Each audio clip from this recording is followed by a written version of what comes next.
Olá, pessoal. Meu nome é Geisa Carini, sou presidente do Conselho Nacional de Boxe. Hoje a gente vai estar entrevistando, né, o Dr. Renato Guinar, ele que é o médico que cuida da saúde do Éder Joffre hoje, juntamente, está aqui a família do Éder, Andréa Joffre e Antônio Oliveira. Dr. Renato, muito obrigado por você aceitar de conversar com a gente, explicar um pouquinho da situação do Éder, da saúde do Éder, né?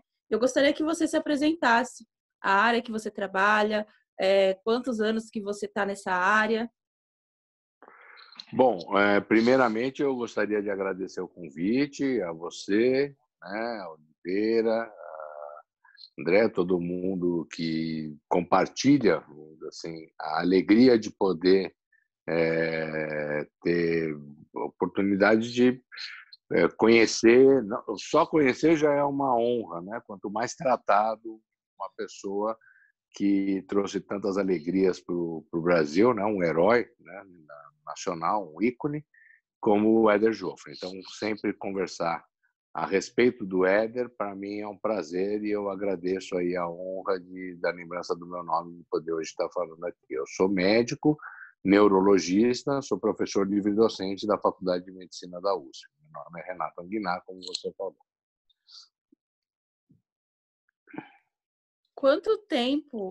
Há quantos anos o senhor cuida do Éder? Olha, eu estava conversando com o Oliveira agora o tempo vai passando, ainda mais agora nesse período que estamos atravessando da pandemia, a noção do tempo vai ficando ainda mais difícil, né? Da gente mais complicado aí a gente ter essa noção da passagem do tempo. Mas eu acredito que pelo menos há uns 6, talvez 7 anos que nós já façamos parte aí, né? Temos essa honra de poder estar acompanhando a saúde desse grande campeão aí. Doutor Renato, eu gostaria que você explicasse um pouquinho qual é o quadro de saúde do Éder, porque muitas pessoas confundem, né, o problema que ele tem com Alzheimer, com algumas coisas, e a gente vê muita notícia fake, né, várias matérias fake. O Oliveira já até explicou algumas vezes, né, o quadro de saúde do Éder, e um dos assuntos que o pessoal costuma muito falar, que o Éder Joffre hoje ele não lembra quem ele é, ele não tem noção, ele esqueceu do passado dele. A gente que convive com ele sabe que isso não é verdade, porque cada evento que ele vai, ele se emociona, ele fica feliz, mas as pessoas têm essa interpretação do quadro de saúde do Éder. Então, hoje, melhor do que ninguém, você para explicar realmente qual é o problema do Éder Joffre, né? E o quadro, realmente, se ele lembra quem ele é ou não.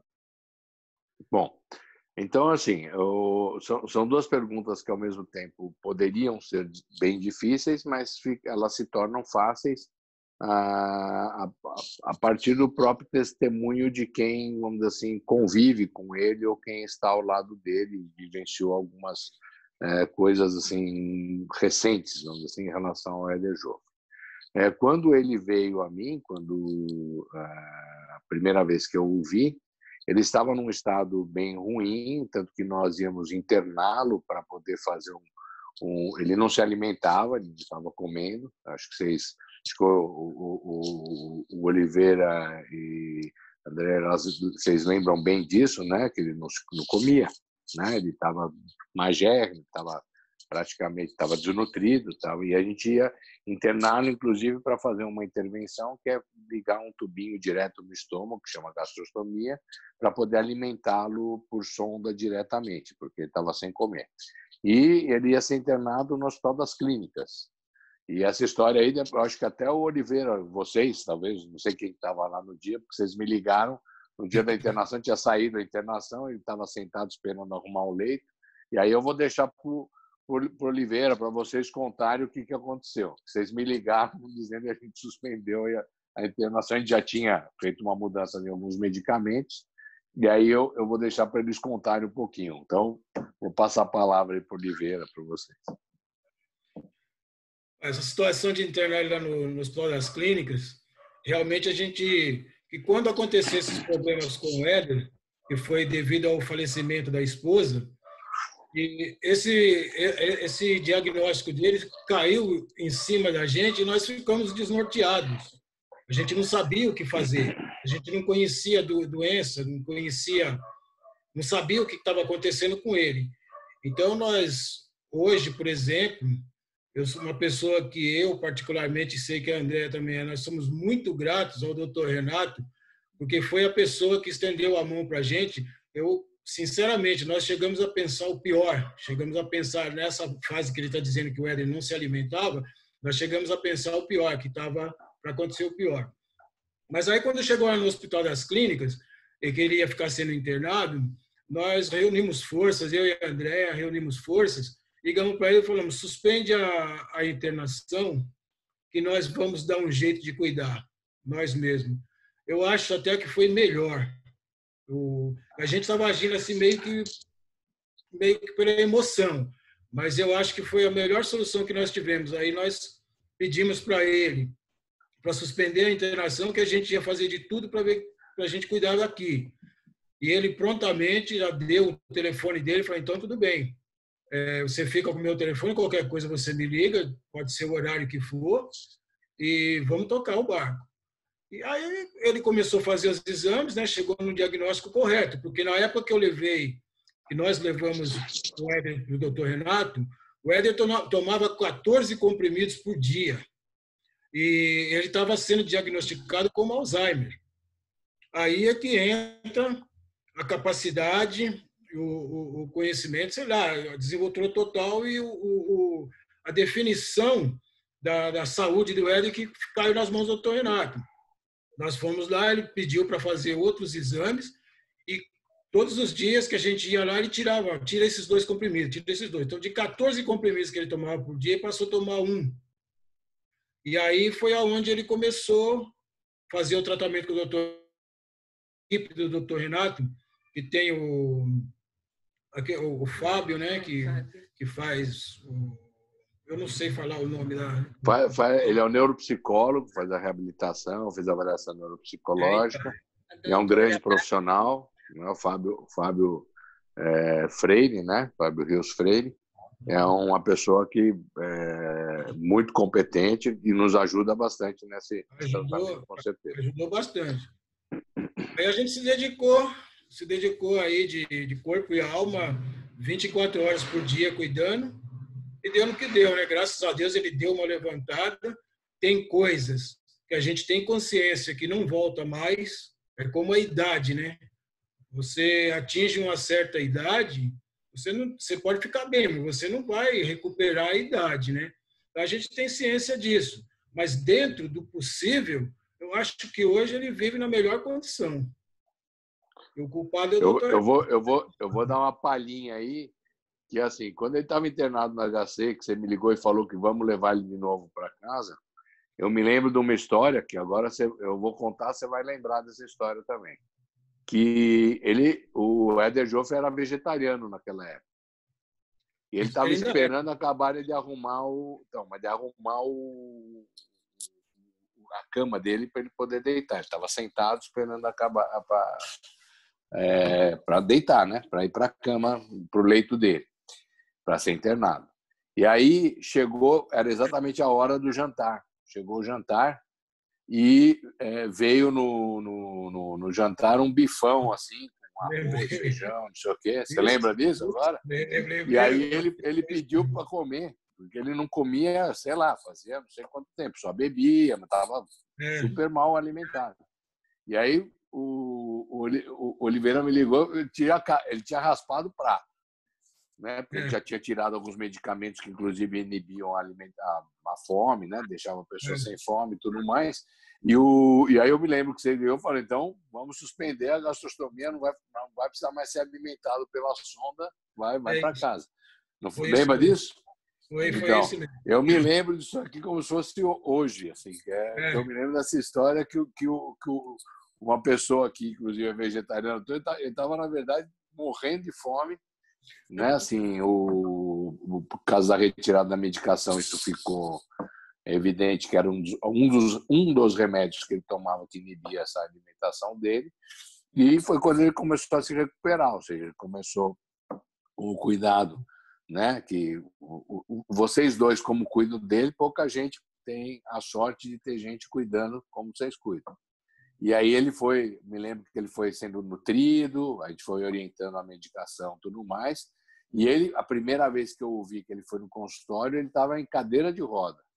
E depois, quando eu ouvi, tipo um mês e meio atrás, depois, ele já chegou lá andando e fazendo aquele gesto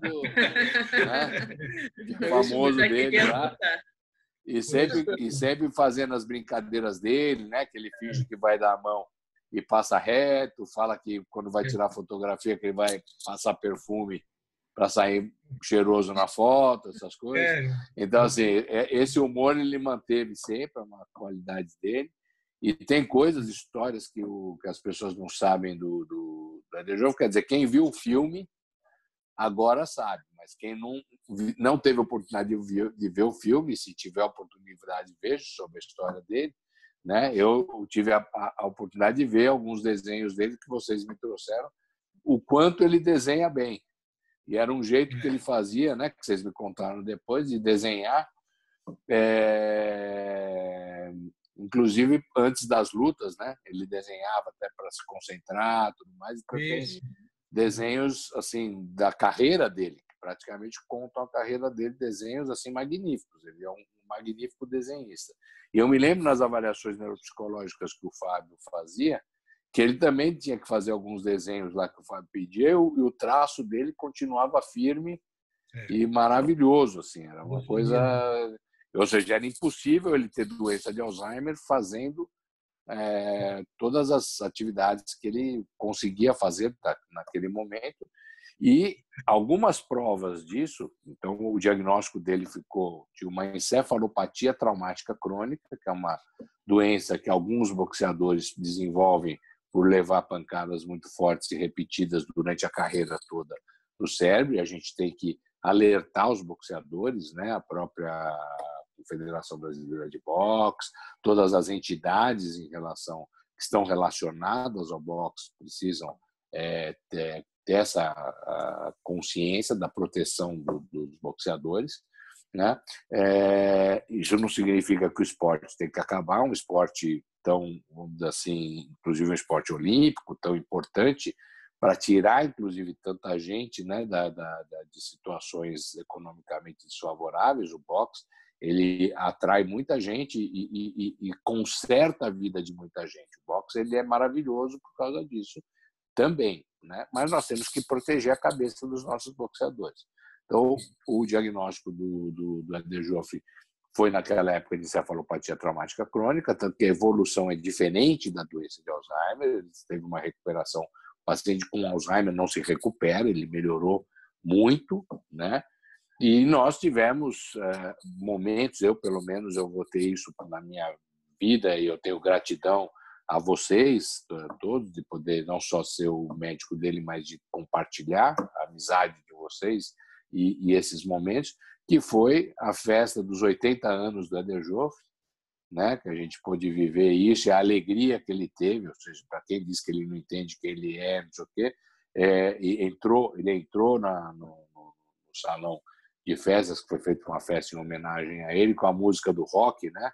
Fazendo gestos do rock, é uma coisa extremamente emocionante, eu nunca vou tirar isso da minha cabeça, né? A gente, como médico, recebe um paciente em cadeira de rodas, poder vivenciar um momento desse é uma coisa única para um médico, né? E depois ver a emoção com que ele assistiu o filme, que quantas pessoas podem ser homenageadas em vida com um filme da própria vida, da própria carreira, e a gente está atrás dele, né? Estava na fileira de trás, vendo a emoção, o quanto ele chorou, se emocionou, porque, inclusive, é óbvio que o filme é sempre um filme, não é história, a gente mesmo conversando depois com vocês, né, com os familiares, a gente sabe que não é perfeito, mas uma coisa que eu acho que dava bem caracterizada era o pai do Éder Joffre, né, e o quanto ele se emocionou, né, de ver a figura ali, né, do desempenho, né, do papel, do ator, tudo mais, desculpa. Osmar Prado. O Osmar Prado que fez. né? E o magnífico Osmar Prado, né? Temos que ressaltar isso.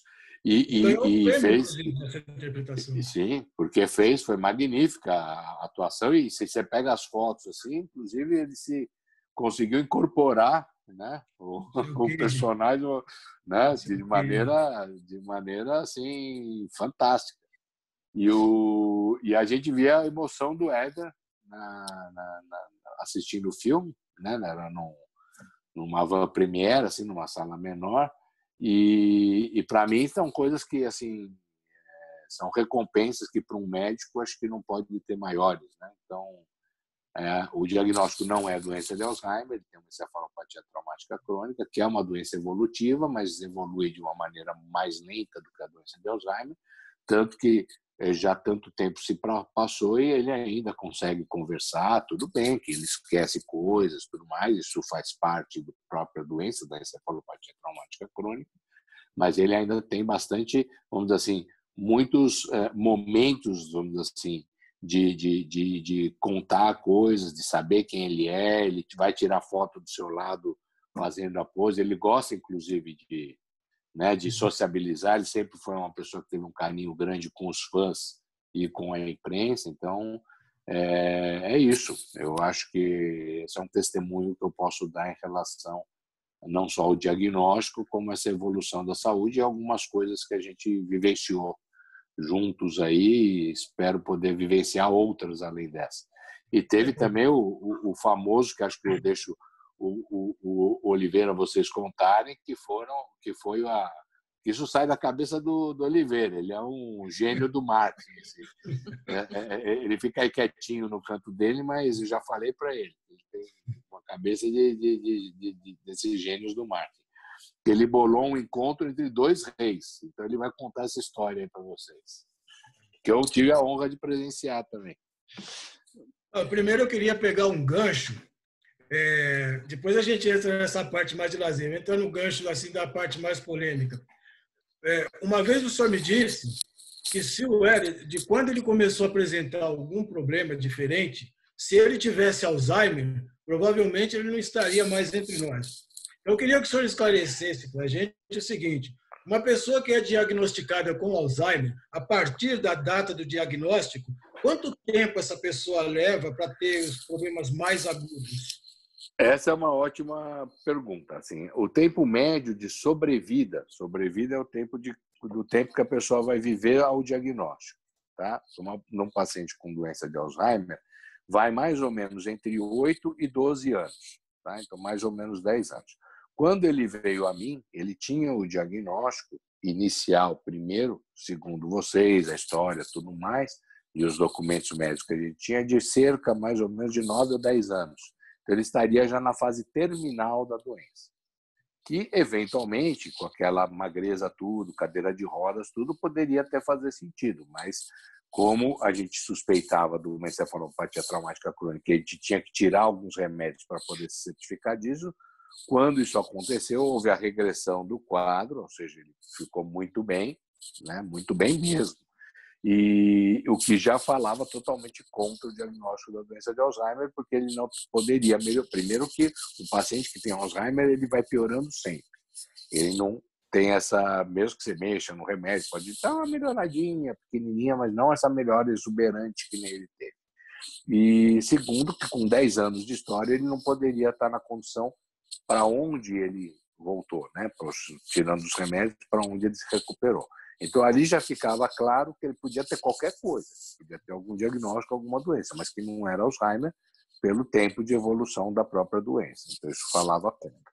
Como a gente sabe que a encefalopatia traumática crônica comete muitos os boxeadores, lutadores de MMA, jogadores da NFL, jogadores de futebol americano, hockey, ou seja, tem vários esportes que podem levar a esse problema, e a evolução da doença é muito mais lenta, pode levar, por exemplo, posso citar aqui tranquilamente, não é falta de ética, porque foi capa, inclusive, de uma revista que foi o caso do Bellini, no nosso futebol, né, o grande capitão da Copa de 58, né, o Bellini, que teve o diagnóstico também de cefalopatia traumática crônica. A evolução do Bellini foi cerca de 18 anos. ou seja, fala totalmente contra um caso de Alzheimer. O diagnóstico inicial foi Alzheimer, depois foi confirmado que era encefalopatia traumática crônica. Ou seja, é uma evolução muito mais lenta, mais benigna nesse sentido, quando ele é bem tratado, a evolução acaba sendo mais tranquila, apesar que tem casos e casos. Tem pacientes que evoluem às vezes pior, tem vários pacientes que evoluem melhor, mas uma das características desses casos que são confundidos com Alzheimer é essa evolução longa, lenta e longa, que foi o caso bem citado pelo Oliveira, bem lembrado, que foi o que aconteceu com o Éder. Quando a gente pegou, vamos dizer assim, começou o tratamento, já tinha 10 anos de história praticamente. Doutor, eu queria fazer mais uma pergunta aí dentro desse assunto. A encefalopatia, ela é causada por traumas, né? Seja choques, né? Batidas repetidas na cabeça. Então, é exatamente isso que eu queria te perguntar. Uma batida apenas na cabeça pode desenvolver a encefalopatia ou precisa ser várias batidas com sequência? Veja bem, se a gente tem um paciente que recebeu uma batida enorme, vamos dizer assim, uma super batida, que a gente já não chama de uma batida, né, de uma concussão, e sim de um trauma crânioencefálico, esse trauma crânioencefálico pode ser tão poderoso que pode levar a uma encefalopatia, mas aí já não é uma encefalopatia traumática crônica, é uma encefalopatia após um trauma crânioencefálico. Então, isso pode acontecer quando depende da violência do trauma. A gente tem que lembrar que um dos objetivos do boxe é causar o knockdown, ou seja, o apagão do adversário, que é uma concussão. Do ponto de vista médico, é uma concussão. E o que é uma concussão? Ele é uma pancada suficientemente forte para o cérebro, vamos dizer assim, sofrer um impacto e a pessoa apagar. Se eu recebo, vamos dizer assim, várias, tem que lembrar uma coisa que tem que ser, nós temos que ser, vamos dizer assim, fiéis com a história, que o Éder Joffre nunca foi nocauteado. Tá Nunca certo? teve contagem aberta. Tá? Então isso é importante porque ele, inclusive, ele gosta de que isso seja sempre lembrado, então até nós temos que fazer justiça a ele, porque Ele isso nunca é uma coisa... contou até um. Então ele nunca foi nocauteado. Nunca foi aberto a contagem para o Éder. Então, Abriram, o árbitro nunca abriu contagem para ele. Então imagina, assim, vamos dizer assim, não só tecnicamente a perfeição, porque a gente sabe o quanto ele foi perfeito, né, dentro do boxe, e não só isso, a absorção de golpes, essas coisas, ele tinha uma capacidade muito grande para isso. E isso faz com que, vamos dizer assim, vai levando essas pancadas e vai aguentando firme, e essas pancadas repetidas, tá certo? Podem ou não é obrigatório, mas podem levar a consequências futuras, que são um quadro, às vezes, em menos de 50 anos você pode ter um quadro que é mais comportamental, e com mais de 50 anos, 60, 70 anos, um quadro que parece a doença de Alzheimer, mas não necessariamente é a doença de Alzheimer. É essa doença que se chama encefalopatia. Encéfalo é o cérebro, tá? Patia é a doença no cérebro. Traumática, por trauma. Crônico. Crônico é repetido ao longo de um tempo grande. Então, se muito tempo eu fico batendo a cabeça lá, tomando pancada, eu posso desenvolver esse tipo de doença. Eu tenho uma dúvida, que claro. Jogador de futebol corre o risco de desenvolver essa doença também, né? Porque ele sempre acaba batendo várias vezes, né? Batendo a cabeça com a bola com a cabeça, tendo o choque, né? Às vezes entre próprios jogadores durante o futebol. Sim, o fator, o exemplo que eu citei foi o Bellini, que foi campeão mundial de futebol e teve comprovado, inclusive a família do Bellini doou o cérebro do Bellini para o banco de cérebros da Faculdade de Medicina da USP, e nós tivemos a oportunidade, depois de acompanhar com uma grande patologista, que é a Lea Greenberg, que é da Faculdade de Medicina da USP e também da Universidade de São Francisco, na Califórnia, e também da professora Anne McKee, que é da Universidade de Boston, o diagnóstico do cérebro do Bellini, que foi confirmado em encefalopatia traumática crônica. A diferença é que no futebol, a ocorrência da encefalopatia traumática crônica, até os dados que a gente tem, é menor e não é causada pela batida na bola. É muito mais esses traumas cabeça a cabeça, cabeça a joelho, cabeça a cotovelo, né? Que acontece. O futebol cada vez é mais físico, então isso acaba acarretando mais pancadas na cabeça.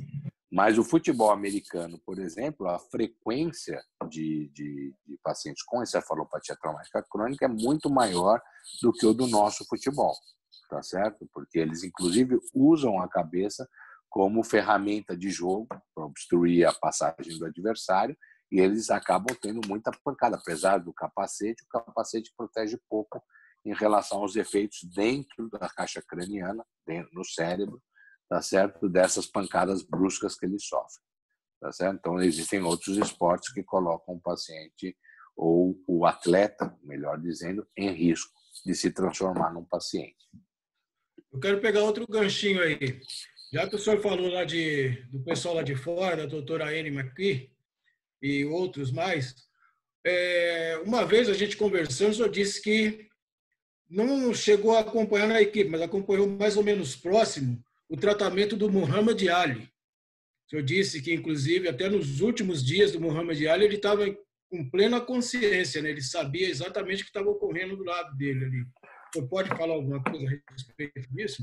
Na verdade, eu não acompanhei nenhum tratamento do Muhammad Ali. A gente tinha uma grande expectativa, nós, eu digo, a comunidade científica, que o Muhammad Ali doasse o cérebro, assim como o Bellini fez e outros jogadores de futebol ou boxeadores americanos fizeram, né? Ele que foi uma pessoa tão importante, e ele tinha um Parkinson, né? Uma doença de Parkinson, que a gente não sabe se era um Parkinson pugilístico por causa do boxe ou não, ou se era um Parkinson porque ele tinha a doença de Parkinson, como qualquer um pode desenvolver.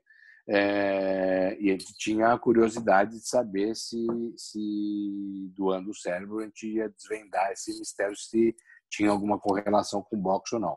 Mas ele, inclusive, o Muhammad Ali, ele deixou, isso é sabido na época dos funerais dele, ele determinou quem ele queria que pudesse entrar nos funerais dele e quem não poderia entrar. Ele tinha a parte cognitiva, a parte motora estava muito comprometida por causa do Parkinson, mas a parte cognitiva estava relativamente, pelo menos os relatos de quem estava em volta dele, da própria esposa, dos parentes e tudo mais, que ele se mantinha cognitivamente bem, né?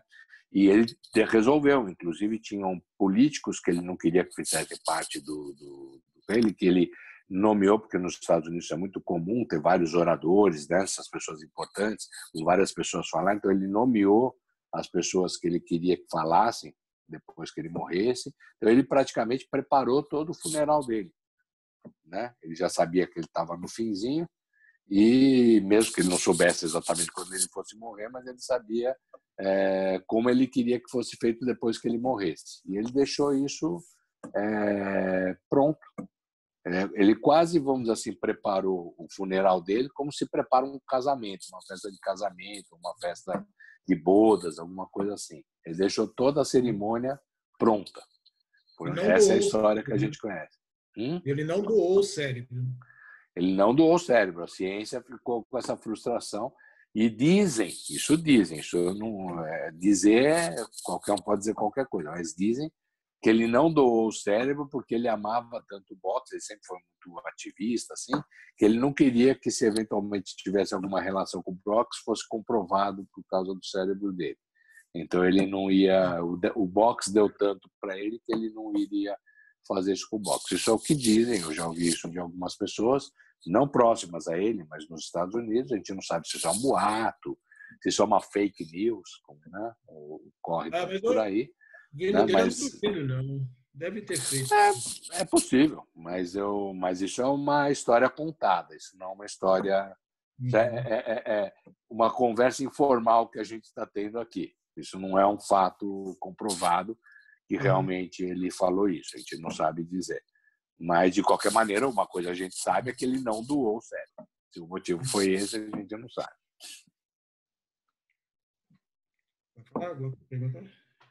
Você ia contar a história dos reis aí, ó. Verdade. Não. Conta a história e depois eu pergunto. É que assim, isso foi em 2018. 2018, em novembro de 2018, o Éder completava 58 anos do primeiro título mundial dele, né?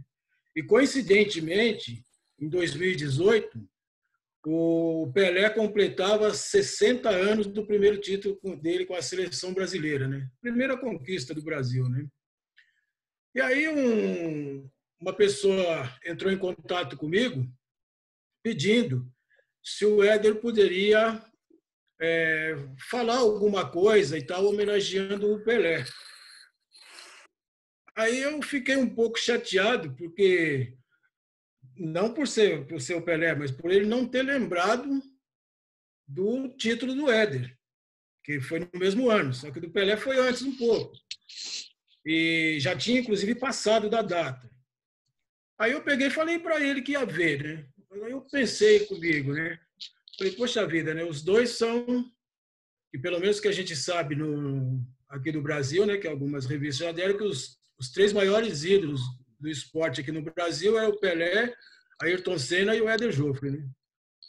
Aí me passou pela cabeça, pô, a gente podia fazer, em vez de o Éder mandar uma mensagem para o Pelé, a gente podia tentar fazer eles se encontrarem e um parabenizar o outro, né?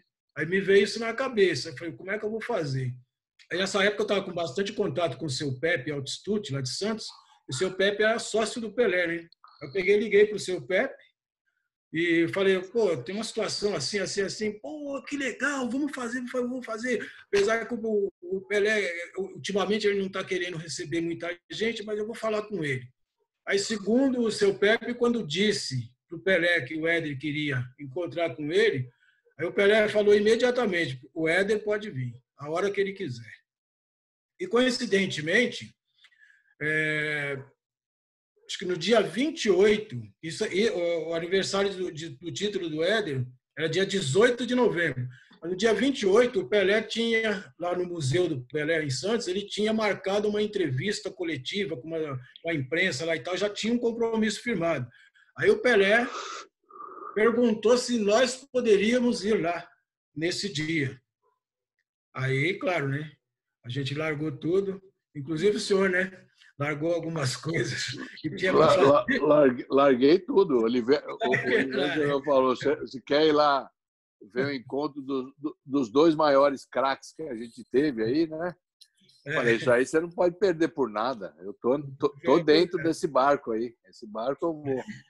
Aí foi quando a gente fez esse encontro aí. Eu também fiquei feliz de ter conseguido ajudar, né? Nesse encontro dos dois. E foi muito interessante, né? Porque, não sei se o senhor deve se lembrar, que o Pelé, quando viu que o Éder chegou lá, ele começou a chorar, né?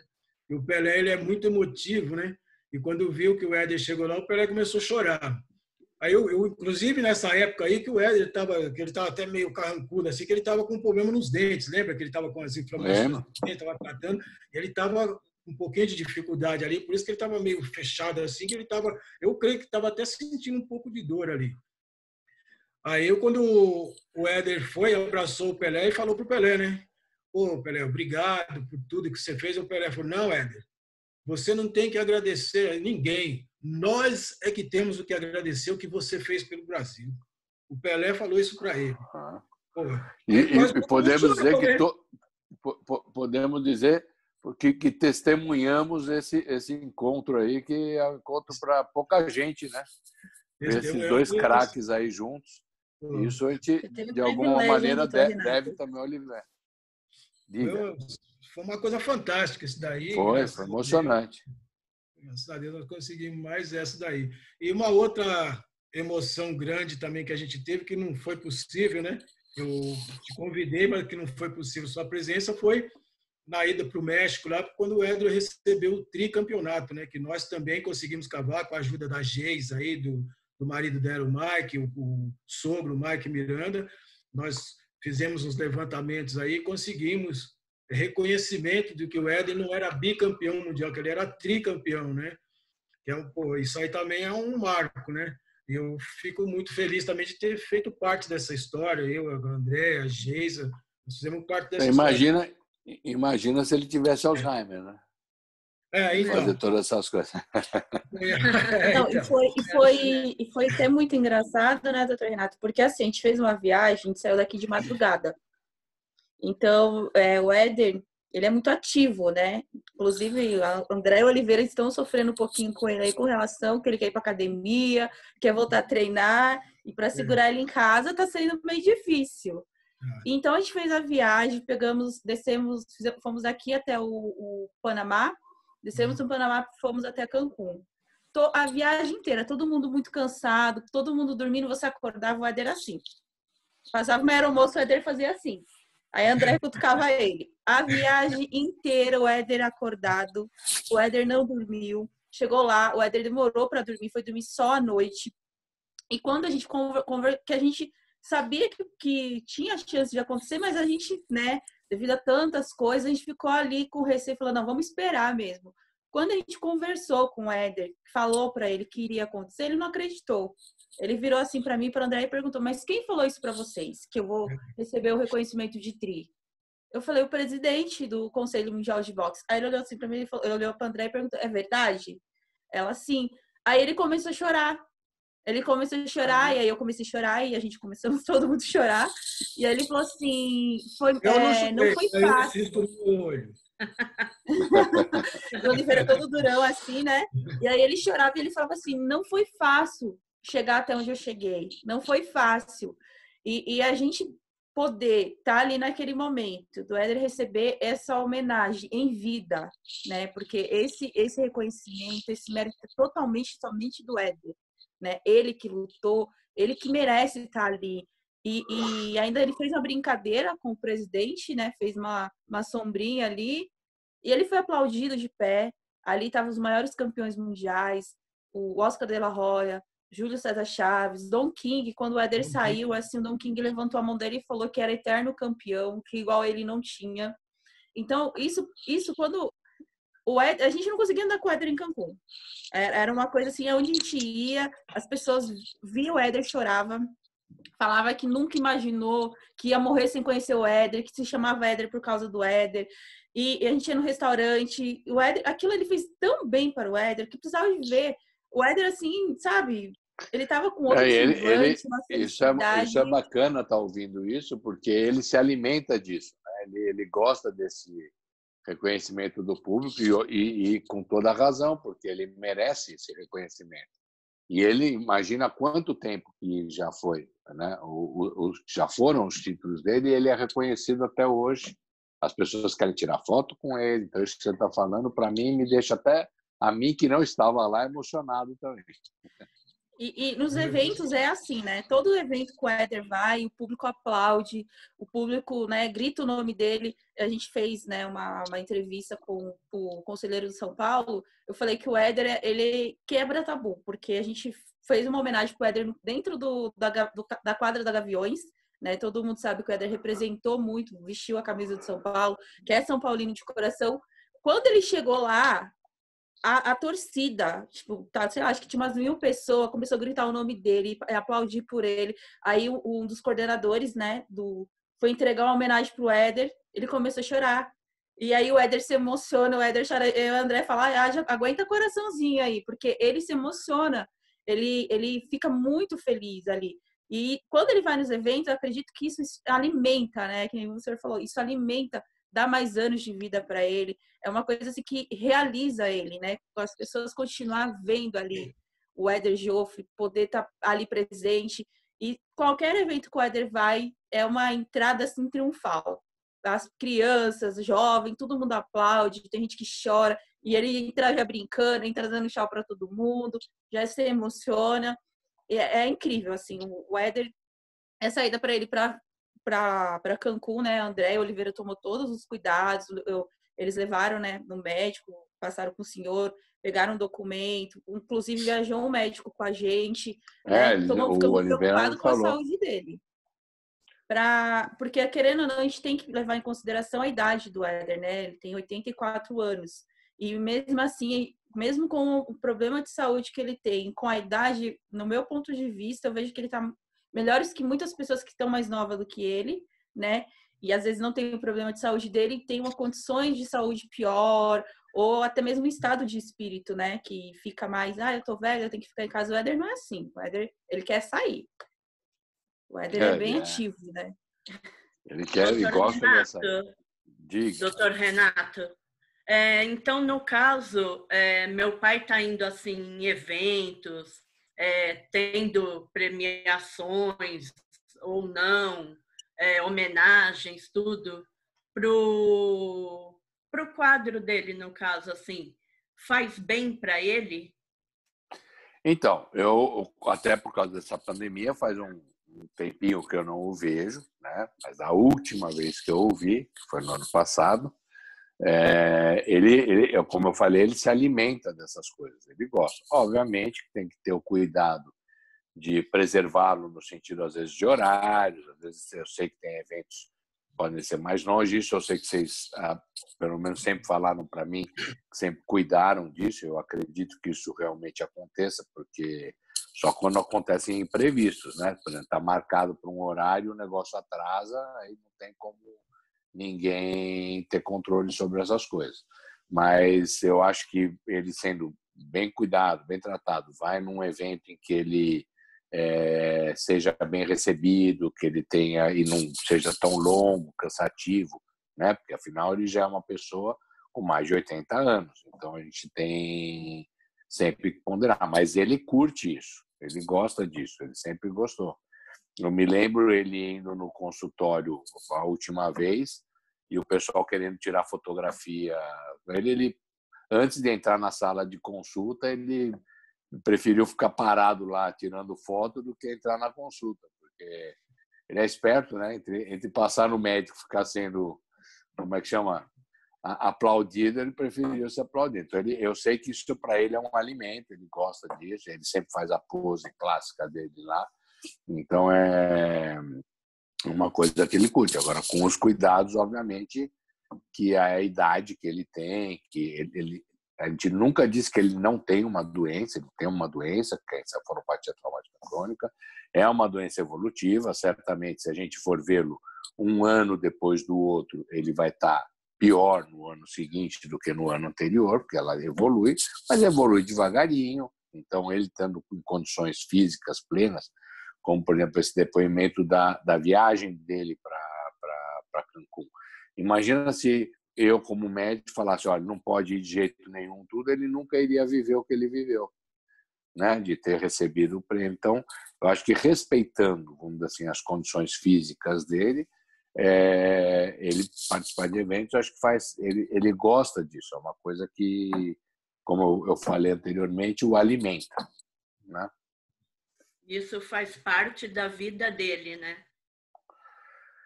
Eu acho que ele gosta bastante desse reconhecimento, mas veja bem, como eu falei já várias vezes, e todo mundo sabe, aqui acho que todo mundo concorda, unânime em concordar, que é merecido ele ter esse reconhecimento. Eu acho que ele até tem menos reconhecimento do que ele deveria, nós somos um país que não temos muita memória, né? Diferente de outros países, por exemplo, mas ele acabou conseguindo ter um filme, vamos dizer assim, feito e ele sendo homenageado em vida. Ele ainda recebe bastante carinho de muitos fãs que o viram lutar, né? E o prestigiam. Ter esse tipo de homenagem que nele teve no México, a homenagem do Pelé, ou seja, não é dizer que ele também ele não é uma pessoa que está esquecida. Ele tem o seu lugar na história e eu acho que, inclusive, para os amantes do boxe, eu já ouvi isso várias vezes de diversas pessoas, não só de vocês, mas diversas pessoas que conhecem muito boxe e sempre falaram que ele foi um dos lutadores mais perfeitos que já houve, né? No sentido técnico, né? Ele era uma pessoa que lutava de uma maneira bastante excepcional. Eu sei que os treinos dele não eram moleza, né? Ele era muito dedicado, né? Ele sempre foi uma pessoa muito inteligente, então ele conhecia também os defeitos do adversário, estudava, né? O adversário, o Oliveira já me contou várias histórias sobre isso. né? O pai do lado ali orientava também muito. Então, mas orientava, mas se você não é uma pessoa inteligente, você não absorve a orientação. Isso, então, você pode chegar e falar, olha, não vai pela direita, não vai pela direita. E a pessoa não consegue entender que não tem que ir pela direita e vai, se dá mal. Então, ele conseguia absorver as orientações da maneira e explorar, né? Então, ali era uma dupla ali que quem assistiu, não o filme, eu estou dizendo quem assistiu a vida deles, as pessoas que puderam dar testemunho sobre essa relação dele com o pai, né? Ao mesmo tempo da firmeza, da dureza, da exigência que o pai tinha, mas também do conhecimento do boxe que o pai tinha, né? Mas aquele negócio, você tem um diamante bruto e uma pessoa que sabe lapidar, acaba dando no que deu, né? Acaba dando num cara perfeito no sentido ali técnico, tudo mais, que foi ver o Éder Joffre lutar. Queria fazer mais uma pergunta, doutor. Eu sei que a Geisa já está me olhando meio assim, que eu acho que o tempo está acabando. Existe diferença de Parkinson e de parkinsonismo? E o Parkinson tira a condição da pessoa falar? Porque hoje o Éder, realmente, a gente vê que às vezes ele quer falar as coisas, mas às vezes a voz não está saindo muito bem. Entendeu? Então, Ou às vezes ele demora um pouco para responder. Então, Existe. Então, nós temos que entender o seguinte: o Parkinson ele é uma doença que, por exemplo, uma pessoa que nunca lutou boxe pode ter. Uma pessoa que lutou boxe também pode ter. Ou seja, o Parkinson ele não está ligado ao boxe. O parkinsonismo são doenças que podem ser, inclusive, causadas por medicamentos, causadas por pancadas, as coisas todas, que parecem a doença de Parkinson, mas não são a doença de Parkinson. Por isso que chama parkinsonismo, ou seja, parecido com Parkinson, mas não é o Parkinson. Mas tem muitos sintomas semelhantes. Inclusive, por exemplo, pode afetar a velocidade do movimento, tá certo? Que é como o Parkinson afeta, então a pessoa fica mais lenta. Pode afetar, por exemplo, a fala, então a fala fica mais, a gente chama isso de fala escandida, que é uma fala mais lenta e mais baixa, mais baixinha. Pode afetar, inclusive, para deglutir, para engolir alimentos. Então, tudo que está ligado a movimento, a fala é um movimento também, é um movimento não só da boca, como das cordas vocais, da língua, né? Então, tudo isso pode ser afetado. Algumas dessas características do parkinsonismo podem ser pela própria doença, por exemplo, assim como tem o Parkinson pugilístico, né? Então, próprio pancadas na cabeça repetida também, e nesse mix que hoje a gente chama de encefalopatia traumática crônica, podem ter alguns traços de parkinsonismo junto, tá certo? Da própria doença. Mas podem ser também medicamentosos, porque alguns remédios, às vezes, que tomam para dormir, para ficar mais calmo, para essas coisas, podem dar esse tipo de sintoma também. Então, podem ser da doença, podem ser de remédios.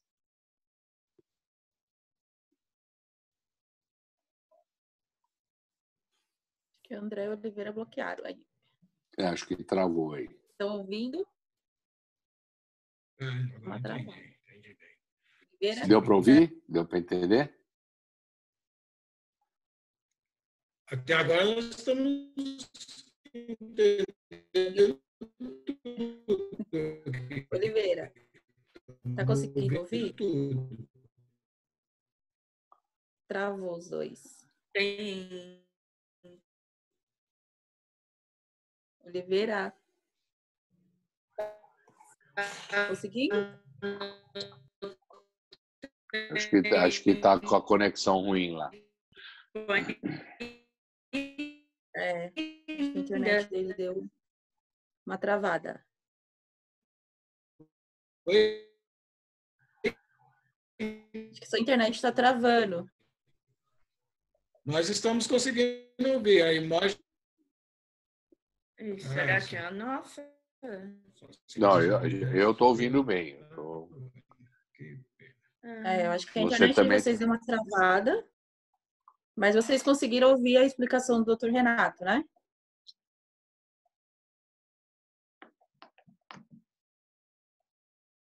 Conseguiu ouvir, Oliveira?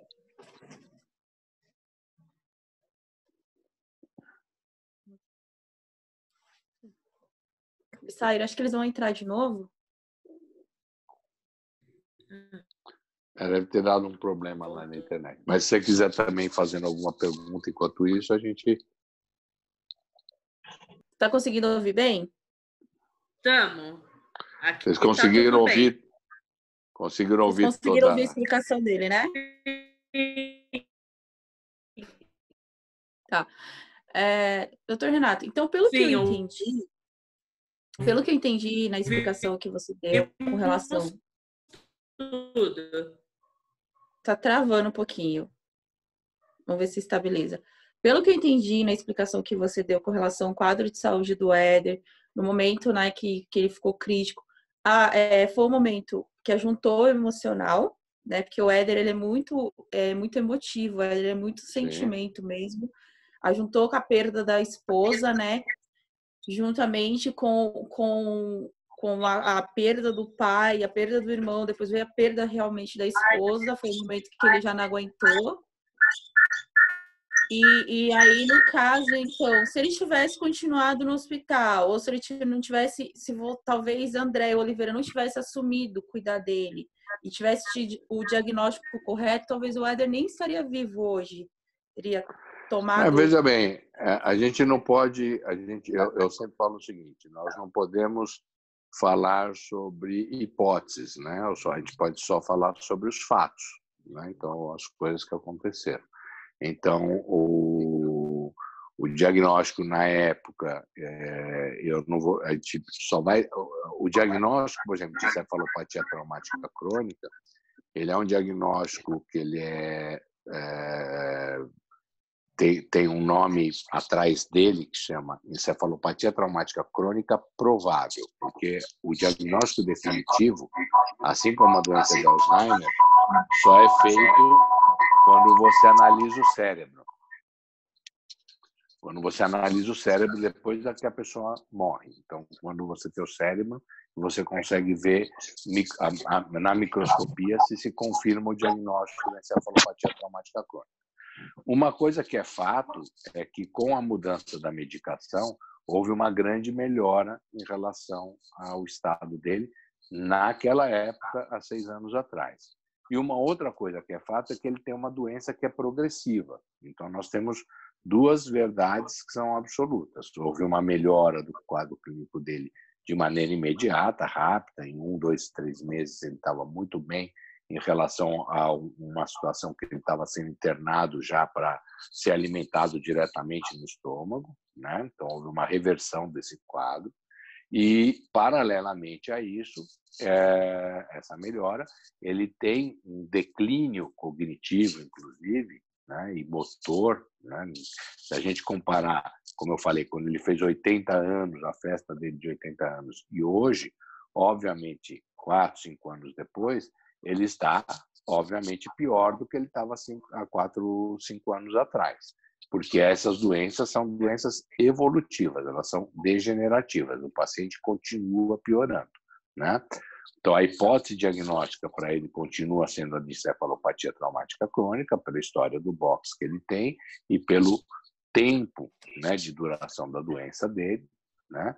E pela evolução que ele teve na retirada da medicação àquela época, no começo do diagnóstico, há 6, 7 anos atrás, quando eu comecei a vê-lo. Mas nós não estamos dizendo que ele não tem nada, ou seja, ele tem uma doença, que é uma doença evolutiva, e também não estamos dizendo que ele está em perfeita condição física. Ele não é uma pessoa que no auge da forma física. Ele é uma pessoa de mais de 80 anos, ele está com acho que 85 agora. Oliveira, 85 anos? 80 aí? 84. 84. Uma pessoa de 84 anos, caminhando por 85 anos, né? Com, vamos dizer assim, já um declínio físico, um declínio cognitivo, não da idade, da própria doença que ele tem. Ele tem um diagnóstico que é evolutivo. Então, se a gente for pensar que possivelmente, então, a gente não tem bola de cristal, possivelmente, há 7, 8 anos atrás, talvez a gente não tivesse visto, vamos dizer assim, o Éder Joffre fazer 80 anos, receber os prêmios que ele recebeu, né, no México, ter tido a oportunidade de ir lá ter esse encontro com o Pelé, todas essas coisas que nós relatamos aqui, certamente, vamos dizer assim, essa atuação dos cuidados da família, né, e junto com as intervenções médicas, devem ter uma contribuição em relação ao resultado final. Agora, temos que deixar muito claro que ele tem uma doença, é uma doença evolutiva, que o nome a gente conhece hoje, que chama encefalopatia traumática crônica. Quem não conhece essa doença é fácil de entender o que é. Assistindo o filme, deve ter isso aí nessas plataformas de streaming, tipo Netflix, essas coisas. O nome é concussion, né? Em português é Um Homem Entre Gigantes, que é a história dessa doença nos jogadores do futebol americano, né? Que é com Will Smith. Então, aí vocês conseguem entender direito o que é essa doença. Então, ele tem uma doença que é progressiva, como eu falei, se a gente comparar hoje ele em relação a 7 anos atrás, que foi quando nós o vimos pela primeira vez, certamente há um declínio. Ele teve uma grande melhora e agora a gente só mudou a curva. Ele estava já numa fase final, ele melhorou de novo e agora vai declinando de novo, vai piorando, porque isso é a evolução da doença. Mas se a gente considerar lá desde o começo, mesmo com as perdas da esposa, tudo, que a gente ouviu primeiramente com 10 anos de história, já que falhava a memória, que ele tinha esses problemas, para hoje já se passaram 16 para 17 anos. Então, um paciente com Alzheimer não sobrevive esse tempo, tá certo? Então, isso a gente sabe que provavelmente não é doença de Alzheimer. O diagnóstico, de certeza, só analisando o cérebro depois, né, da pessoa ter falecido.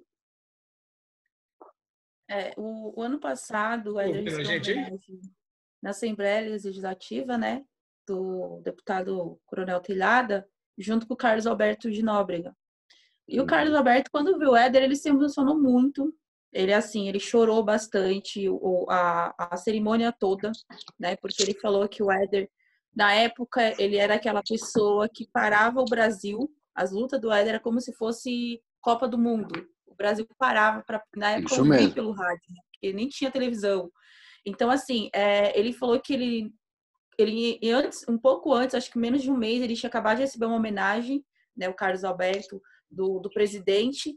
E ele falou assim que ele falou que já está acostumado com pessoas importantes, está acostumado a receber homenagem, mas aquela homenagem tinha um significativo diferente porque ele estava recebendo a mesma homenagem que o Éder, né? Que para ele não se considerava tão importante quanto o Éder para receber aquela homenagem. Foi muito bonito de se ver, ele chorou muito, Carlos Alberto chorou a cerimônia toda, o evento todo.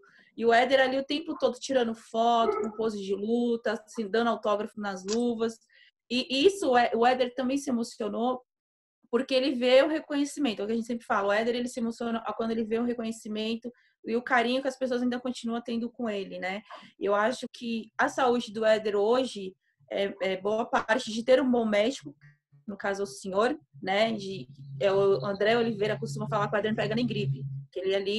Aquele ali, o Oliveira fala, para derrubar só tiro, bala de canhão, porque ele é realmente, como eu te falei, relatei da viagem. Fizemos a viagem, todo mundo dormiu, né? Ele tava lá com o olhinho, a gente cochilava, virava, o Éder acordado o tempo todo. Então, assim, ele tem uma saúde forte, né? Ele tem uma vontade de viver, uma força, assim, Sim, tremenda. E eu acredito que muito também tem, né, a ver o carinho e o cuidado que a André Oliveira tem com eles. Eu acompanho eles, a gente está levando o Éder no médico para fazer exame de rotina, o Éder vai voltar a treinar, a gente vai buscar, vai passar ele no médico. O Éder, cuidado, a gente viajou para Cancún, eles ficaram o tempo todo ali, né, cuidando, não deixando ele exposto muito tempo ao público. Vinha realmente muitas pessoas, eles administravam isso. É assim nos eventos também. Quando vai, ele fala, chega no meio do evento, não sai um pouquinho antes de acabar para não ficar expondo o Éder muito com isso. E eu acho que o Éder hoje, né, devido ao quadro todo que ele viveu, realmente ele está bem, por estar, sim, com um bom médico, por estar, assim, com a filha que está cuidando muito bem dele, porque, que nem você disse, não são todas as pessoas que têm sorte, né, de ter um filho ali, uma filha, um ente da família que se propõe a ter esse carinho e esse cuidado, porque não é fácil, né? Você assumir isso. Muitas das vezes as pessoas pegam, colocam numa clínica, pagam para uma cuidadora e deixa, né? E é isso que está fazendo a diferença hoje na vida do Éder. O carinho da família, o carinho dos fãs, né? Do público, o cuidado que você tem com ele.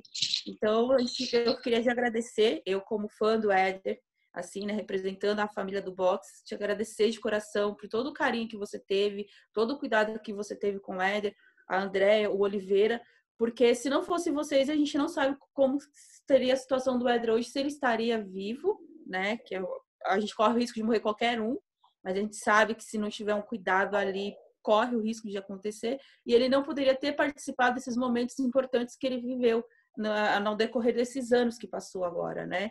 Então, muito obrigada por tudo que vocês fizeram, que vocês fazem pelo Éder Joffre. Oliveira quer falar mais alguma coisa aí? Fica à vontade, Oliveira. Primeiro que você está me ouvindo aí? Sim. Então deixa eu falar. Na realidade, o que eu queria falar é assim, dentro desse assunto do boxe, lembra que eu falei para você que eu ia criar uma certa polêmica. Falar uma coisa aqui e queria que você, o doutor Renato, até mesmo a Andréia, desse uma opinião. Eu estava conversando com uma amiga minha há pouco tempo atrás aí, e ela falou para mim, mas o boxe é violento. Ela disse para mim, né? Eu, na minha concepção, eu não acho o boxe violento. Se eu tiver a minha opinião, se vocês tiverem uma opinião contrária, pode falar, não tem problema. Eu não acho que o boxe seja violento pelo seguinte: violência, eu acho, quando você. Acho que não tem nenhum de nós aqui que nunca viu, nunca não deixou de ver uma briga na rua, por exemplo, que tem 5, 6 caras em cima de um cara, batendo, chutando, pisando, o cara já está desfalecido lá no chão e tem um monte de cara agredindo ele lá. Para mim, isso daí é violência. Quando até o doutor Renato citou, o futebol, por exemplo, quando o cara pula de cabeça para cabecear uma bola, o outro vai dar uma cotovelada que abre o supercílio, que abre a testa, sei lá, nariz, isso para mim é violência, porque não faz parte da atividade ali.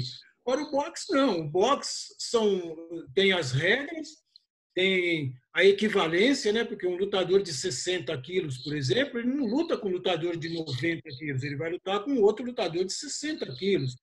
Eles têm todo o respaldo do árbitro que está em cima, e quando o lutador ele acusa um golpe, o que o árbitro faz? Ele para imediatamente a luta, abre contagem e pergunta para o lutador: você está em condições de retornar?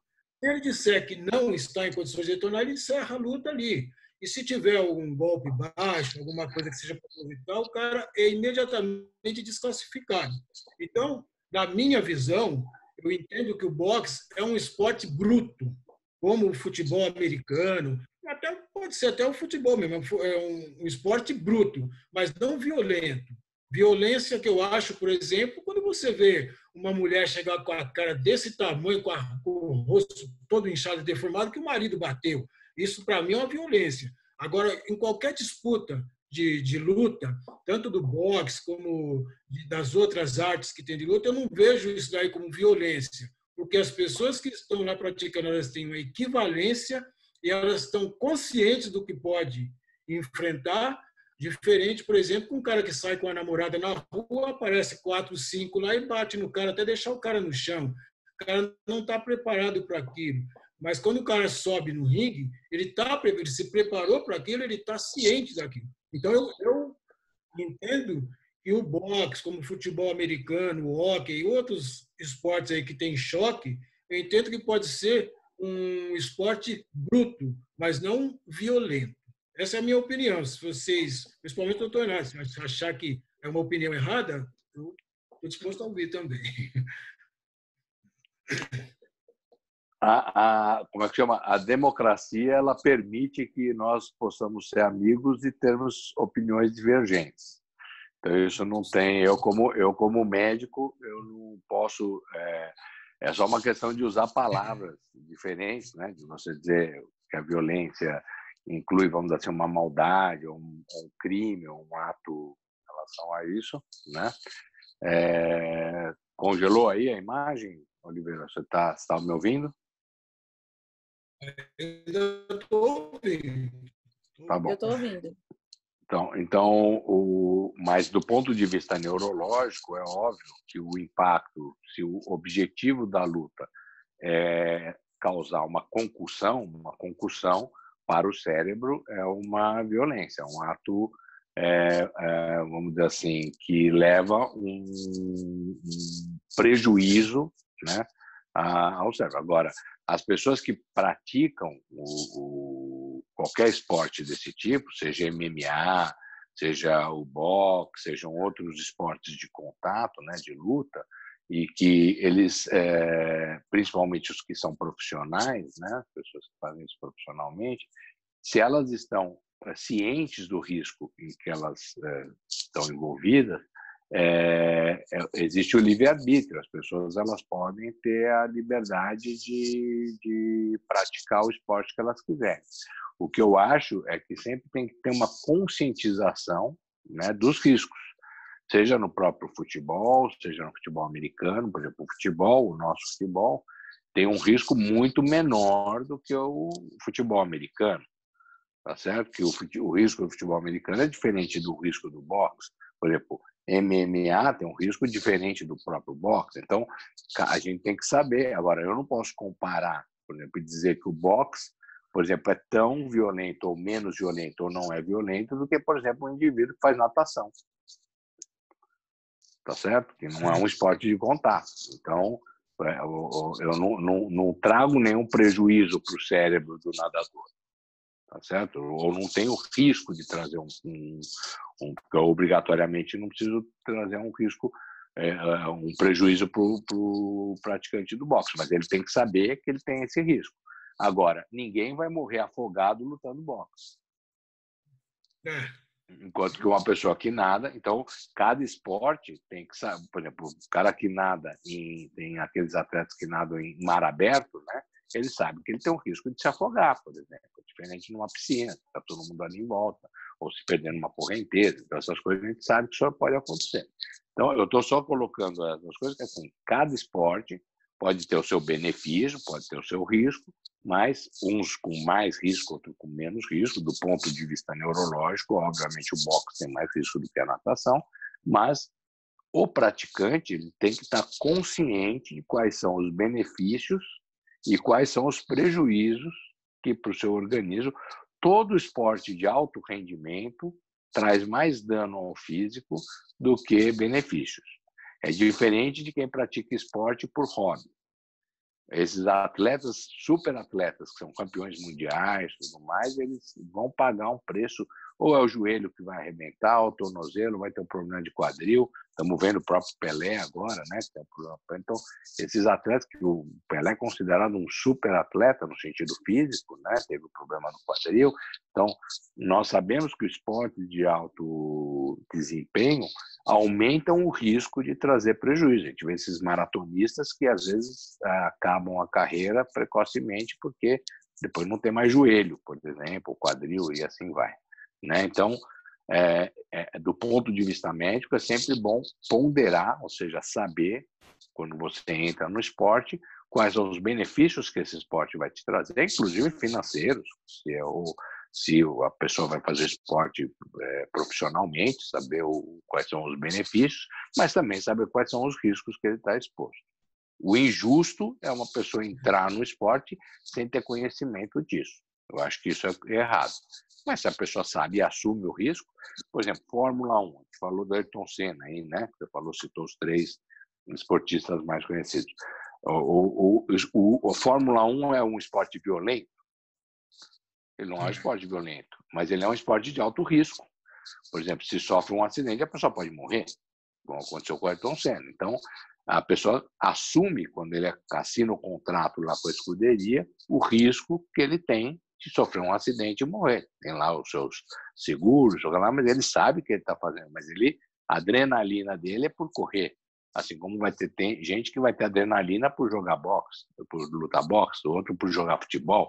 Então, isso é de cada ser humano. O que não pode, de jeito nenhum, é deixar de contar para o praticante de qualquer esporte que seja, quais são os riscos que aquele esporte traz e quais os benefícios que aquele esporte traz na carreira daquele indivíduo, daquele atleta. Na minha opinião, né, como presidente, é que nem o Dr. Renato falou, todo esporte oferece risco, de formas diferentes, mas oferece risco. Eu acho que um atleta, ele tem que, sim, respeitar, procurar uma comissão séria, procurar saber quem é a comissão que está fiscalizando as lutas deles, procurar ver se a arbitragem é qualificada, se realmente são árbitros, respeitar a suspensão médica, respeitar a suspensão que a comissão dá, porque acontece muito também, doutor, de um atleta, ele acabou de lutar aqui, ele tomou um nocaute, tomou a suspensão de 45 dias, que ele precisa se recuperar, e aí ele vai e luta faltando 20 dias. Então, o atleta, ele precisa sim ter um cuidado, né? Então, se existe todo o regulamento, esse regulamento é para proteger o risco do atleta, diminuir o risco. Como o doutor mesmo falou, todos os esportes oferecem risco. Cabe cada atleta procurar saber, na sua área, a comissão responsável, se tem as qualificações, se o médico é médico, se realmente ali ele está... A gente vai diminuir o risco, por exemplo, de um evento, uma luta de boxe, tendo médico, tendo ambulância, tendo árbitro qualificado, sendo uma comissão que conhece o regulamento, saber o árbitro, saber o momento de parar a luta, e tudo isso diminui muito o risco desse atleta vir acontecer. Então, o atleta, sim, ele precisa ter conhecimento da onde ele está indo lutar, ou qual é o time que ele está indo, né, representar, ter conhecimento dos médicos, fazer o que a comissão, junto com o seu treinador, determina, procurar, assim, tem a perda de peso, que grandes atletas perdem muito peso na semana da luta, isso debilita os órgãos do atleta, né? Então, acaba prejudicando esse atleta no rendimento da luta. Então, tem tudo isso que o atleta precisa ter conhecimento e buscar saber ali, né? Não, eu vou respeitar, eu sou um atleta de alto rendimento, o esporte em si já oferece risco, então eu preciso diminuir esses riscos, né? Que é o que ele falou. Uma pessoa que nada, ela corre o risco de ter uma cãibra, acontecer alguma coisa ali e acabar morrendo afogado. E então, todos os esportes oferecem risco, assim como no futebol a gente cansou de ver, né, vários atletas entrarem no campo, às vezes nem ter começado o jogo e morrer ali no campo, porque teve algum problema no coração, alguma coisa que foge. Então, eu acho que é importante, sim, você escolher o esporte, saber o risco que você está correndo e procurar, sim, ter os melhores médicos, né? Buscar sempre ter ali, tá passando no médico, tá fazendo os exames, tá fazendo acompanhamento. E o atleta em si, ele vai ter, sim, danos. Um jogador de futebol, quanta cirurgia ele faz? Às vezes com 20, 22 anos, né? Quebra tornozelo, quebra joelho, quebra a perna. Então, assim, ele vai ter realmente o corpo de um atleta, ele tem muito mais desgaste do que uma pessoa que faz por hobby, porque ele treina muito mais. Isso é fato de qualquer esporte, né? Então, a dica, sim, é tomar cuidado, procurar ter conhecimento, a importância de uma comissão, a importância, assim, de seguir o regulamento, de ter um médico, de ter pessoas importantes envolvidas nesse evento que você vai estar lutando, para que diminua o risco para a própria vida do atleta, né? Não sei se o doutor concorda comigo, mas... Eu concordo em muitos pontos. A única coisa que eu coloco é assim, que a gente tem que dimensionar os riscos. Obviamente, uma pessoa, como eu falei, que faz natação, os riscos de uma pessoa que é um atleta de natação, né? Então ele é bem treinado para isso tudo, os riscos de acontecer alguma coisa para esse indivíduo são muito menores do que um atleta, por exemplo, de MMA ou de boxe, tudo, principalmente do ponto de vista neurológico. Eu estou falando aqui como neurologista, então isso é fato, né? Então, o que é importante, eu sempre falo, é dimensionar. Existe, por exemplo, um atleta de vôlei. Qual que é a chance da pessoa ter que não é um esporte de contato, é diferente do futebol, são esportes coletivos. Por exemplo, o risco de um atleta de basquete é diferente de um atleta de vôlei. parecido até com o do atleta de futebol, porque eles levam muita cotovelada. Né? Quando sobe para marcar, eles levam cotovelada na cabeça, por exemplo.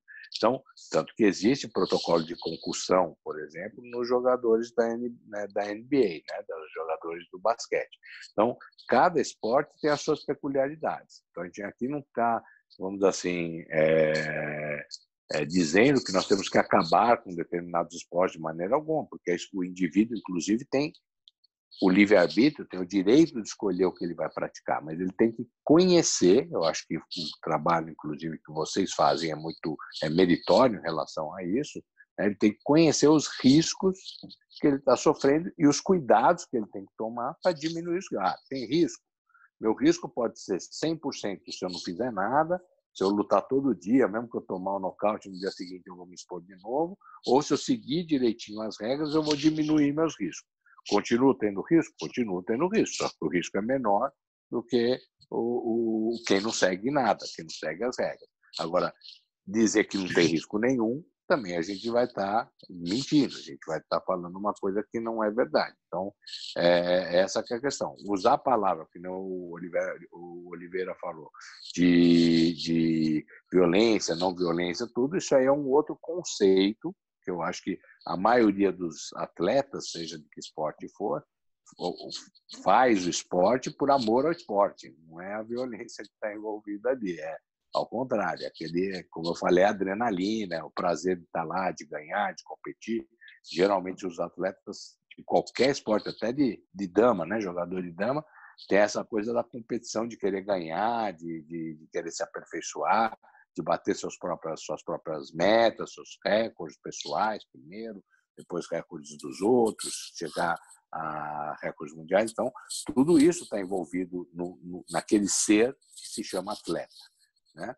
Mas cada tipo de atividade esportiva vão ter riscos diferentes e as pessoas que se envolverem com isso vão ter que conhecer quais são os riscos e qual a melhor maneira de minimizar os riscos. Eu acho que isso sempre tem que ser colocado e eu nunca vou, vamos dizer assim, como neurologista, né, apoiar 100%, vamos dizer assim, pancada na cabeça. Eu nem poderia, vai contra a minha profissão, mas eu não sou contra a escolha do indivíduo. Se o indivíduo escolheu lutar boxe, ele sabendo dos riscos que tem, ele tem direito a lutar boxe. A cabeça é dele, não é minha.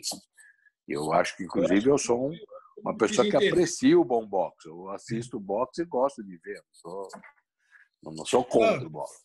Eu acho que eu não me fiz entender bem, até quando o senhor colocou de conceito. Eu realmente, talvez eu não tenha me feito entender bem. E o boxe tem essa parte perigosa, como alguns outros esportes têm, isso é lógico. O que eu quis colocar para ela é o sentido de violência. Eu acho que, por exemplo, um camarada que chega aqui e espanca a mulher em casa, que a mulher vai parar no hospital com o rosto todo deformado, que o cara bateu, eu caracterizo isso sim como violência. A diferença da violência que tem numa luta de boxe, por exemplo, é exatamente aquilo que você falou. É livre-arbítrio. O cara vai lá sabendo do risco que ele vai correr, sabendo que ele pode estar com o nariz quebrado, com o rosto aberto, ele está sabendo. Mas, como, por exemplo, até o que eu disse no começo, acho que não tem quem não viu aqui já essas brigas de rua, numa saída de uma boate, por exemplo, o cara está saindo com a namorada lá e junta 5, 6 caras porque está com ciúmes da namorada lá, pega o cara, bate, joga o cara no chão, dá paulada, chuta. Isso, para mim, é violência caracterizada. Agora, na luta do boxe, eu não entendo assim, eu entendo que ela tem... A gente pode simplificar isso de uma maneira bem prática. Isso que você está citando, perfeito. Então, o indivíduo que foi lá, tomou paulada na porta da boate, tudo, isso é crime. O indivíduo que praticou o ato lá, ele pode ser punido criminalmente. Um indivíduo que, eventualmente, por uma contingência de uma luta, bateu no outro e o indivíduo que perdeu, que às vezes acontece essa fatalidade, assim como no futebol já foi falado assim, de morte no futebol, essas coisas do mais, mas pode morrer no ringue, isso a gente já viu acontecer, ninguém vai ser, vamos dizer assim, punido criminalmente, não é um crime. porque isso faz Foi uma parte do fatalidade. risco da luta, tá certo? Então, por Aí isso que eu estou foi falando, uma se o fatalidade, indivíduo... né?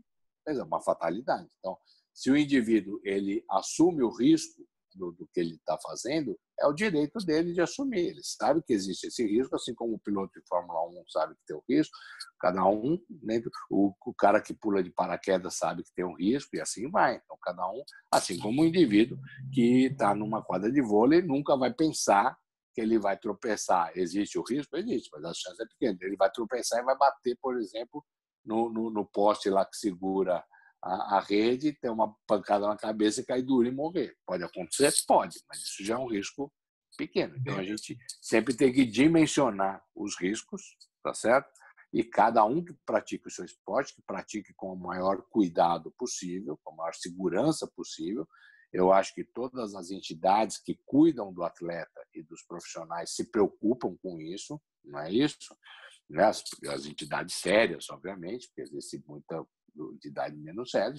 Eu sei que vocês se preocupam com isso, né, com a integridade atlética, física do lutador. E é isso. Agora, a escolha é de cada um. Um gosta de mamão e o outro gosta de banana, a gente não pode fazer nada. Cada um, é ou não é? Vai com o que gosta. Pelo que o senhor está dizendo, então, pelo que o senhor disse, então, se a André me bater, é crime, né? Não, como é que chama? Aí se a Andréia te bater, é crime. Em briga de marido e mulher, a gente não mete a colher, mas é crime. Não, doutor, se a Andréia bater, é crime. Agora, se o Éder bater, não, é boxe. Entendeu? É verdade. Mas veja bem, ela como tem sangue nobre, ela tem sangue, a gente tem que considerar se ela não estava treinando ou não. Agora, o Oliveira não pode de jeito nenhum. Tá certo? Doutor Renato, deixa eu te perguntar uma coisa. No caso, o que o meu pai representa para o senhor? Você fez uma pergunta agora que você quer, daqui a pouco você vai me fazer chorar aqui, ó. Isso não é justo, tá certo? Eu acho que assim, ó, tem vários jeitos da gente responder essa mesma pergunta, tá? O que o Éder Joffre representa para mim? Se eu for pensar como fã, né, ele representa, como para muitos brasileiros, né, um dos maiores, né, lutadores de boxe. Eu tive a oportunidade, quando era bem pequenininho, ver o país parar para poder ver seu pai lutar. Tá certo? Ele tá na televisão branca e preta, quando passava lá o boxe. Eu provavelmente o primeiro título dele foi em 60, não é isso? E o segundo foi 10 anos depois, não é isso, Oliveira? Foi em 70? Sei. Isso. Então, eu me lembro. Eu não ouvi.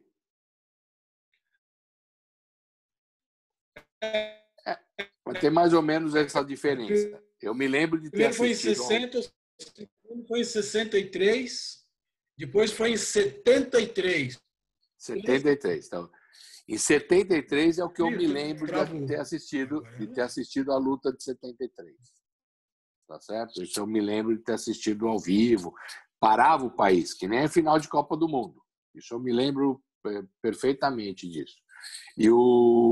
Então, assim, como eu, como fã, vamos dizer assim, já tenho uma representação enorme o que é o Éder Joffre. Eu ter a honra, porque eu não posso chamar de outra coisa, né? A honra, né? Não existe outra palavra para definir isso, de ter sido escolhido para ser o médico do Éder Joffre, para mim isso é um prêmio fabuloso, não é? E ainda por cima, contar com a amizade, não só do Éder Joffre, como da família dele, isso ainda tem uma representação maior ainda. O que me faz, inclusive, né, essa amizade toda, a honra de ser médico dele, de já ter ganho uma luva dele, né? Então, quantas pessoas podem dizer que ganharam uma luva do Éder Joffre, que eu tenho guardadinha ali no meu museuzinho no consultório, e eles sabem disso, né? Isso, para mim, representa muito. Isso é, de alguma maneira, a coroação também de uma atividade como médico, né? Que também acaba aumentando a projeção da gente, um monte de coisa. Então, eu sou grato à oportunidade de ter conhecido Só de ter conhecido, já eu sou grato por isso ter acontecido. E ainda mais grato, né, a oportunidade de poder ter a confiança dele, da família, de poder tratar.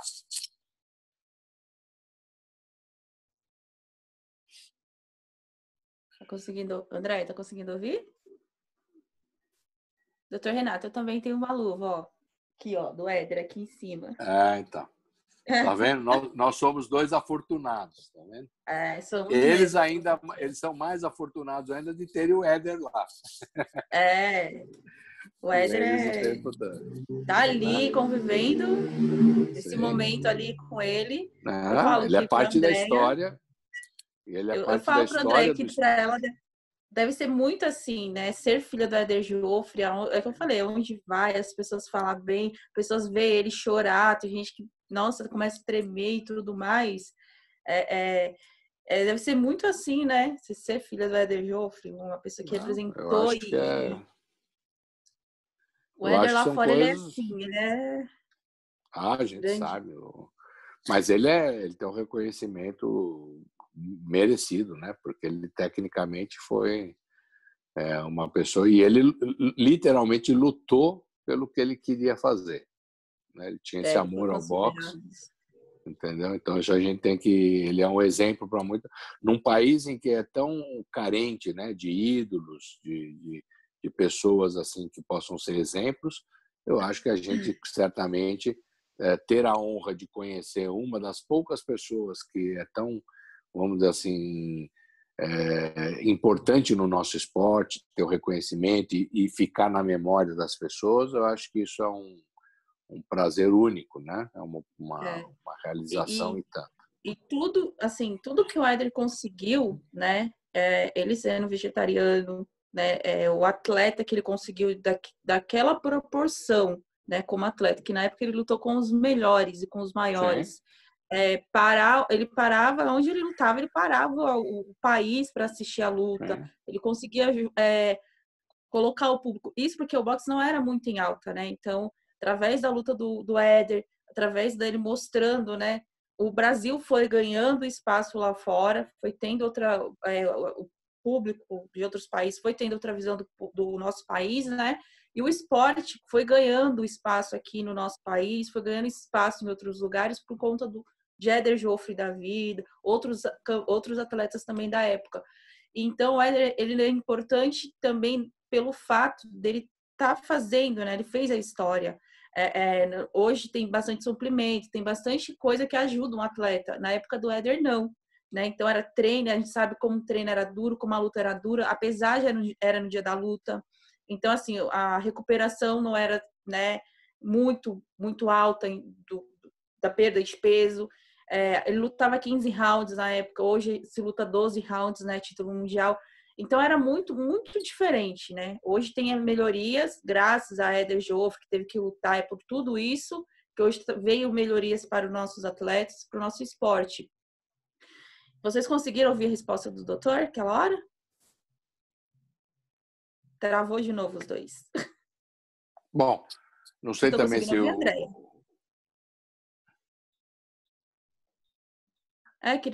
para eles voltar para a gente finalizar aqui. Andréia, Oliveira, vocês estão ouvindo? A internet dele não está muito boa.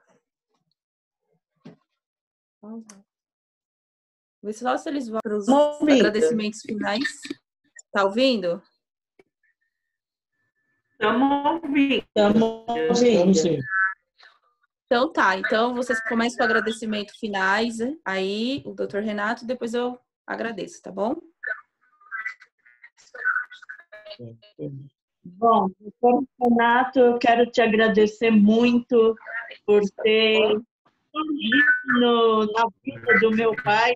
Bom, Dr. Renato, eu quero te agradecer de coração por estar fazendo parte da vida do meu pai, da história do meu pai. Bom, eu também quero agradecer. Ele sabe o apreço que a gente tem por ele. Agradecer você também, Geisa, ele sabe. E só fazer uma observação minha, já que eu agradecer. O Éder era vegetariano numa época que ninguém era, hein? Isso há mais de 60 anos atrás. Quer dizer que ele sempre um agradecimento sincero por aqui também, por não prolongar, está meio mal o sinal. Muito obrigado, doutor Renato, pela atenção que o senhor sempre tem dado para a gente, pelo carinho com o Éder, pelo cuidado com o Éder, saber que é uma honra para a gente também, saber que somos considerados amigos. E é isso. A vida segue aí, assim que tivermos oportunidade, vamos estar juntos, né? Quando acabar essa pandemia. Sem dúvida nenhuma. Vamos enfrentar aí a pandemia junto. E eu sei o cuidado que vocês têm com ele lá, deixar ele bonzinho lá, quietinho no isolamento social, né? Isso é importante, isso é uma mensagem que serve para todo mundo, né? E para mim é uma honra ter participado desse programa e tê-los como amigos, todos, né? E sei que com a Geisa agora ganhei mais um amigo aí. Se ela é amiga de vocês, é minha amiga também. Tá certo? Então, é uma honra para mim poder ter participado e eu estou sempre à disposição e queremos aí que ainda o Éder tenha uma estrada aí pela frente aí o mais longa possível. Tá certo? Um abraço a todos. Obrigado. Obrigada, doutor Renato. Obrigada por você cuidar aí da nossa lenda viva, do nosso patrimônio, nosso tesouro, que é o galinho de ouro, Éder Joffre. Muito obrigada. A gente sabe a dificuldade que é a gente achar médicos interessados, bons em ter, né, esse cuidado. A gente sabe que tem, sim, grandes médicos, grandes pessoas que realmente se importam, mas a gente passa uma dificuldade, né, de encontrar. E ouvindo esses relatos, ouvindo tudo isso, a gente sabe, sim, a importância do seu trabalho na vida do Éder hoje, né? A gente sabe o cuidado que o Éder precisa ter, assim como da Andréia Oliveira, que eu falo. Muito obrigada por você ter aceitado, né, esclarecer algumas dúvidas que as pessoas tinham com relação à saúde do Éder, a dividir esse momento, né, de contar um pouquinho da história, do conhecimento com a gente. Muito obrigada, Andréia Oliveira. Que Deus te dê muita saúde, muito entendimento, sabedoria para vocês continuar cuidando do nosso galinho aí, né?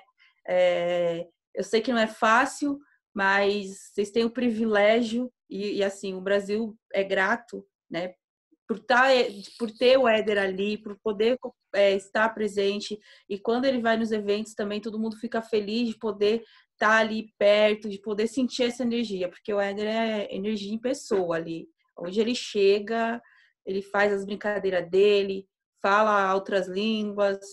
O Éder é sensacional. Eu só tenho a agradecer, né, por tudo. E você sabe que a gente vem fazendo nosso trabalho aqui. Muito obrigada também, doutor Renato, pela preocupação com o esporte, né? A gente tem, sim, tomando cuidado. A gente sabe que é um esporte que oferece risco, assim como outros esportes. Estamos sempre buscando conhecimento, sempre qualificando o pessoal da nossa arbitragem, o nosso corpo médico, né, as pessoas, para evitar, sim, que aconteça esses acidentes, que ocorra uma fatalidade, e o que depender do nosso trabalho, estamos sempre firmes aí procurando para que não diminuir o risco, né? A gente sabe que é um esporte que oferece risco, assim como os outros, e a gente está correndo, sim, se proporcionando e buscando conhecimento para diminuir esse risco. Então, só tenho a agradecer a vocês. Muito obrigada a todo mundo. Fica com Deus. Deus abençoe. E até a próxima. Tchau. Tchau, tchau. Boa noite. Obrigado. Tchau. Tchau.